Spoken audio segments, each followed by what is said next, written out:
പ്രിയപ്പെട്ടവരെ, ഞാനിവിടെ നിങ്ങളെ കൂട്ടിയിട്ട് പോകുന്നത് കാസർഗോഡ് ഫോർട്ട് റോഡിലുള്ള വീരാഞ്ജനേയ ക്ഷേത്രത്തിലേക്കാണ്. നമുക്കറിയാം, ഓരോ ഫോർട്ടിനും അത് പരിപാലിക്കാൻ വേണ്ടിയിട്ട് വീരാഞ്ജനേയ സ്വാമി ശ്രീ ഹനുമാനെ അവിടെ പ്രതിഷ്ഠിച്ചിട്ടുണ്ടാകും. ഹനുമാൻ ക്ഷേത്രം കോട്ടയുമായി അനുബന്ധിച്ച് അവിടെ ഉണ്ടാകും. അങ്ങനെയുള്ള ഒരു ക്ഷേത്രമാണ് കാസർഗോഡ് ഫോർട്ടിലുള്ള വീരാഞ്ജനേയ ക്ഷേത്രം.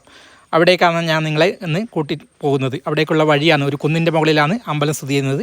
ആ വഴിയാണ് ഈ കാണുന്നത്.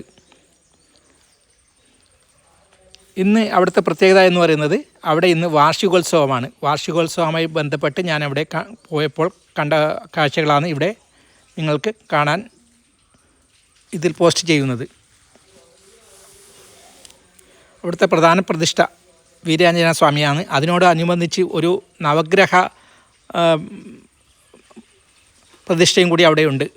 നവഗ്രഹ പ്രതിഷ്ഠയിൽ ആഴ്ചയിൽ ഒരു ദിവസം, അതായത് ശനിയാഴ്ചയാണ് വളരെ വിശേഷമായിട്ടുള്ള നവഗ്രഹ പൂജ അവിടെ നടത്തുന്നത്. നവഗ്രഹ ദോഷങ്ങൾക്ക് വളരെ ഏറെ ഫലവത്താകുന്ന ഒരു പൂജയാണ് നവഗ്രഹ പൂജ. അത് എല്ലാ ശനിയാഴ്ചയും അവിടെ നടത്തുന്നുണ്ട്. ശനിയാഴ്ച നല്ല തിരക്കുണ്ട്. മറ്റുള്ള ദിവസങ്ങളിലൊക്കെ അവിടെ അമ്പലത്തിൽ, അതായത് ഈ വീരാഞ്ജനേയ സ്വാമി ക്ഷേത്രത്തിൽ അത്ര തിരക്കൊന്നും അനുഭവപ്പെടാറില്ല. പക്ഷേ ശനിയാഴ്ച നവഗ്രഹ പൂജ നടത്തുന്നതുകൊണ്ട് അവിടെ കുറച്ച് തിരക്ക് അനുഭവപ്പെടാറുണ്ട്. ഇത് കോട്ടയ്ക്കകത്തുള്ള സ്ഥലമാണ്, വിശാലമായിട്ടുള്ള സ്ഥലമാണ് ഈ കാണുന്നത്. കോട്ടയ്ക്കകത്ത് ഏകദേശം 3-4 ഏക്കർ സ്ഥലമുണ്ടാവും. ഇന്ന് വാർഷികോത്സവം ആയതിനാൽ വീരാഞ്ജനേയ സ്വാമിയെ അലങ്കരിച്ച് കാണുന്നുണ്ട്. മറ്റുള്ള അതിൻ്റെ ചുറ്റുമുള്ള അതിൻ്റെ അകത്തെ ഒരു ചുറ്റമ്പലമാണ് ഞാൻ ഈ കാണിക്കുന്നത്.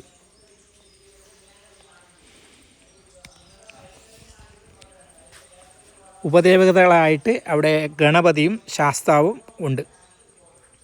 ഇത് ഗണപതിയും ഇത് ശാസ്താവുമാണ്.